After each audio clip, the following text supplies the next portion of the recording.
Hello दोस्तों, स्वागत है मेरी एक और शानदार वीडियो में। सो आज की इस वीडियो में हम बात करने वाले हैं कि नेहा सिंह राठौर को लेके बड़ी बड़ी खबरें आ रही हैं, जिसमें बताया जा रहा है कि अब 2024 में लोकसभा का चुनाव आने वाला है। तो नेहा सिंह राठौर फिर से तंज कसना शुरू कर दी है बीजेपी के लोगों की, क्योंकि जो सरकार वर्तमान में है नेहा सिंह राठौर उसी पे निशाना साधते हुए नजर आती हैं अपने गाने के माध्यम से, अपने संगीत के माध्यम से। लेकिन ये बात कुछ लोगों को पसंद नहीं आती, काफ़ी लोग इसका विरोध कर रहे हैं, काफ़ी लोग नेहा सिंह राठौर को ट्रोल कर रहे हैं। तो बताया जा रहा है दोस्तों कि वो इस समय उत्तर प्रदेश में रहने लगी हैं, क्योंकि उनका ससुराल उत्तर प्रदेश।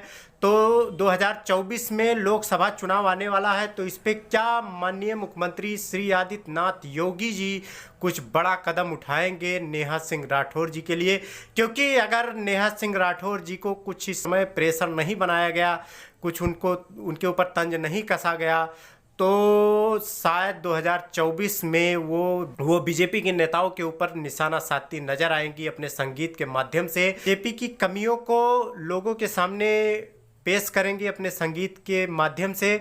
तो दोस्तों काफ़ी लोग ये कह रहे हैं कि माननीय मुख्यमंत्री श्री आदित्यनाथ योगी जी को काफ़ी बड़ा फैसला ले लेना चाहिए, नेहा सिंह राठौर के घर पे भी बुलडोजर चलना चाहिए। क्योंकि मैंने एक वीडियो डाला था ऐसे ही कि नेहा सिंह राठौर के घर पे बुलडोजर चलेगा, तो काफ़ी लोग उस पर कमेंट करके बोल रहे हैं कि नेहा सिंह राठौर के घर पे बुलडोजर चलना चाहिए, क्योंकि उन्होंने यूपी के खिलाफ बोला है, यूपी के लिए उल्टा सीधा कहा है। लेकिन मैं दोस्तों बता दूं कि उन्होंने यूपी के लिए कुछ ऐसा उल्टा सीधा नहीं कहा है।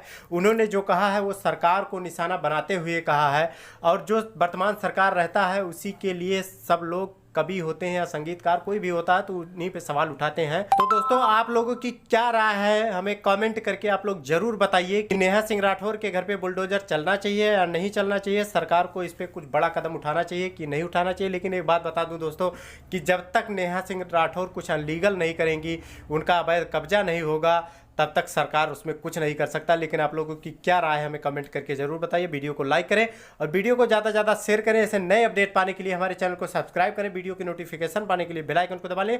तो चलिए मिलते हैं नेक्स्ट वीडियो में। जय हिंद, जय भारत।